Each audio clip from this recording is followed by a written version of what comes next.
Hello, this is Pastor Bob at MarriageHelp.com. This is the concluding message to the several lessons that we had on the deepest fears, the greatest fears of men and the greatest fears of women. I once had a young man came to me and was explaining that they were going to be getting a divorce, and he wanted to explain what had happened. I said, I don't think you need to explain. I'll tell you what happened. And I went through what he said and then what she said in response, and then what they got into and the argument that they had and the ongoing series of things that they were dealing with. And he continued to look at me with this most amazing look. He said, "Have you been looking in my kitchen window? How do you know what we said to each other?" It's easy. When you know what the deepest fears are of women, and you know what they're most concerned about, you will know that there's going to be a man in their life that when there's tension and when there's an angry exchange is going to say things that hit and attack that particularly vulnerable spot. Men, you have no idea how many hours in a week that lady of you is worried about her looks, her physique, her physical attributes, her beauty. Men, I'll tell you, it doesn't take us long to comb our hair and brush our teeth and get out of the house in the morning. But it takes our wives a lot longer because they're very, very concerned about their looks. To sit around talking about her as being the old lady,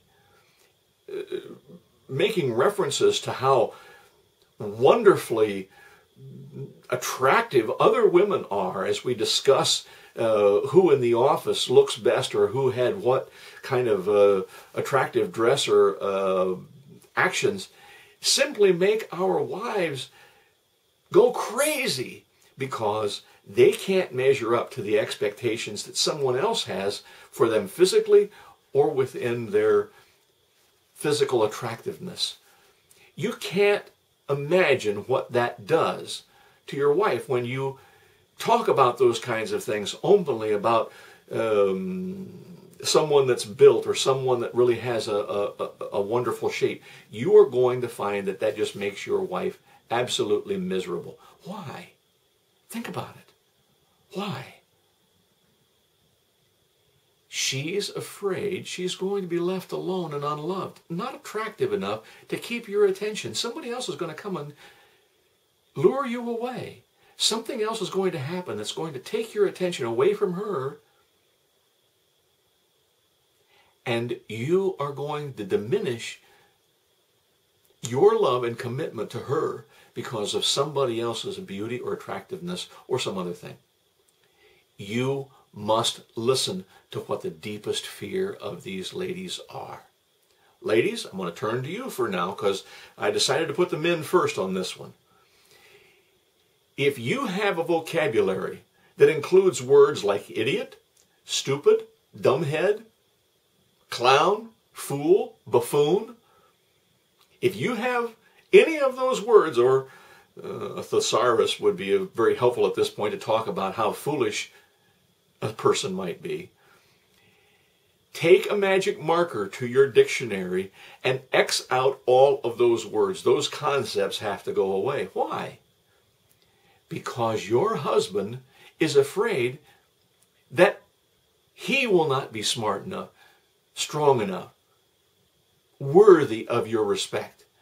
If you even hint at the fact that he's not the smartest guy you ever met, he's not the sharpest tool in the toolbox, and he's not the brightest light in the closet, you hit him in a place where he feels most vulnerable.